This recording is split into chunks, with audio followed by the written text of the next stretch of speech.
تو Ertugrul Ghazi کوئی مزے کی داستان یا کوئی قصہ نہیں بلکہ مسلمانوں کے اتہاس کا ایک بہترین نمونہ ہے۔ ارطغرل غازی اسلام کا وہ شاندار سپاہی تھا جس نے صلیبیوں اور منگولوں کی ناک میں دم کر دیا تھا اور اپنا خوف ان کے دلوں میں گاڑ دیا تھا، اور بلکہ ساتھ ساتھ اپنی ہوشیاری اور اپنی بہادری سے اس دور کے مسلمانوں میں وہ جذبہ اور وہ ہمت بھی پیدا کی تھی جس کے بعد اس دور میں مسلمانوں کے آگے کوئی بھی ٹکنے والی طاقت موجود نہیں رہی تھی۔ ارطغرل غازی اس دور کی کہانی ہے جس دور میں مسلمانوں کا تک اس زمین پر نہیں ساتویں آسمان پر ہوا کرتا تھا۔ یہ کہانی ہے اس شخص کی جس نے نہ صرف ایک ایسی سلطنت کی بنیاد رکھی کہ جس نے 600 سال تک آدھی دنیا پر حکومت کری، بلکہ ان 600 سالوں میں دنیا کی کوئی بھی بڑی سلطنت اس کے آگے نہ ٹک سکی۔ اگر یوں بھی کہیں تو غلط نہیں ہوگا کہ وہ اپنے دور وقت میں دنیا کی سب سے بڑی سپر پاور تھی۔ آخر کون تھا یہ بہادر شخص ارطغرل جس کی کہانی دیکھ کر آج ساری دنیا پاگل ہو گئی ہے؟ آخر کون ہے ارطغرل جس کے نام کے ڈر اور خوف سے اس دور کے غیر مسلم تو گھبراتے ہی تھے، مگر حیرانی کی بات تو یہ ہے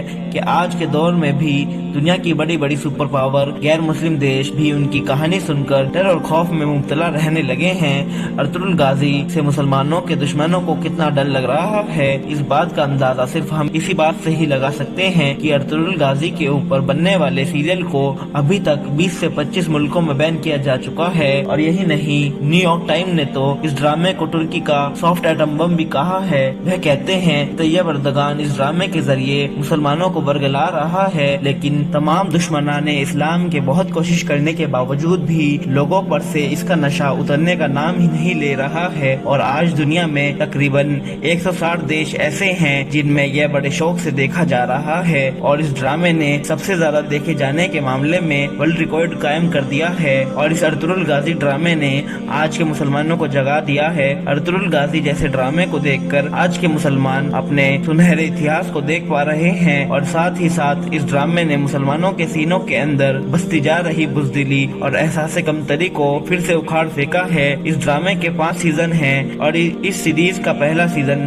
اناطولیہ میں صلیبیوں کے خلاف جنگوں پر ہے، اور دوسرا سیزن میں منگولوں کے خلاف ہوئی جنگوں پر ہے، تیسرا سیزن بیزنٹین کے خلاف جنگوں پر، اور چوتھے سیزن میں سلجوق کی آپس کی غداروں سے لڑائی کے بارے میں دکھایا گیا ہے، اور 5ویں سیزن میں اوٹومن سلطنت کی بنیاد رکھتے ہوئے نظر آئے ہیں۔ آخرکار جانتے ہیں کہ کون ہے یہ شخص جس کی کہانی جاننے کے لیے پوری دنیا بےتاب ہے؟ کون تھا یہ ارطغرل غازی؟ آخر اس کی اتنی چرچا کیوں ہو رہی ہے؟ میرے دوستو، ویڈیو کو شروع کرنے سے پہلے آپ سے گزارش ہے کہ ہمارے چینل کو سبسکرائب کر دیں، بیل آئیکن کو پریس کر دیں، جس سے نئی آنے والی ویڈیو آپ کے پاس جلد سے جلد پہنچ جائے۔ دراصل یہ کہانی شروع ہوتی ہے 13ویں صدی سے، جب چنگیز خان کی منگولی سینا پوری دنیا میں لوٹ مار کرتی ہوئی مسلمانوں یورپ کے بھی کئی ملکوں پر فتح حاصل کر رہی تھی۔ منگول ایک ایسے وحشی درندے تھے جو جہاں بھی جاتے خون کی ندیاں بہا دیتے تھے۔ وہ نہ ہی بچوں اور بوڑھوں کو چھوڑتے تھے اور نہ ہی عورتوں کو، یہاں تک کہ ان شہروں کو اور وہاں کی فصلوں کو بھی آگ لگا دیا کرتے تھے جنہیں وہ فتح کرتے تھے۔ ہر جگہ تباہی پھیلانا ہی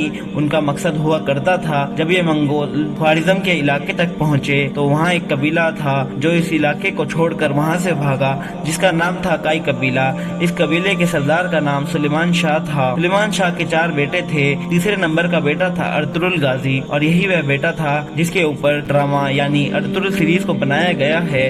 یہی ہے وہ غازی جس کے کردار کو سیریز میں دکھایا گیا ہے۔ سلجوق سلطنت کی شہزادی حلیمہ سلطان اور ان کے بھائی اور ان کے باپ کو عیسائیوں نے قید کر لیا تھا۔ جنگل کے راستے سے جب عیسائی انہیں محل لے جا رہے تھے تبھی عیسائی سپاہی ارطغرل غازی کی نظر میں آ گئے۔ ارطغرل غازی نے اپنی بہادری سے شہزادی حلیمہ، اس کے باپ اور اس کے بھائی کو عیسائیوں کے چنگل سے چھڑا لیا اور انہیں اپنے قبیلے میں لے آیا، اور اس دوران صلیبیوں سے جھڑپ میں اس نے اناطولیہ پہ قابض صلیبی سردار کا بھائی بھی قتل کر دیا۔ بس یہیں سے شروعات ہوتی ہے اس جانباز دلیل ارطغرل غازی کی۔ اس کے بعد صلیبی ارطغرل غازی کے دشمن ہو گئے، اور ارطغرل غازی کے قبیلے پر عیسائیوں کی طرف سے طرح طرح کی پریشانی آنے لگی، مگر ارطغرل غازی نے ہر پریشانی کا ڈٹ کر سامنا کیا اور ہر پریشانی سے اپنے قبیلے کو نکال لیا۔ ارطغرل غازی کی دلیری والا کام یہ تھا کہ اس نے عیسائیوں کے اس قلعے کو ہی فتح کر لیا تھا کہ جہاں سے عیسائی بیٹھ کر مسلمانوں کے خلاف عالمی جنگ کی تیاری کر رہے تھے۔ ان عیسائیوں کو اس وقت نائٹ ٹیمپلر کہا جاتا تھا، مگر ارطغرل غازی کی بہادری نے ان کے ناپاک ارادوں پر پانی پھیر دیا تھا، اور جب ارطغرل غازی نے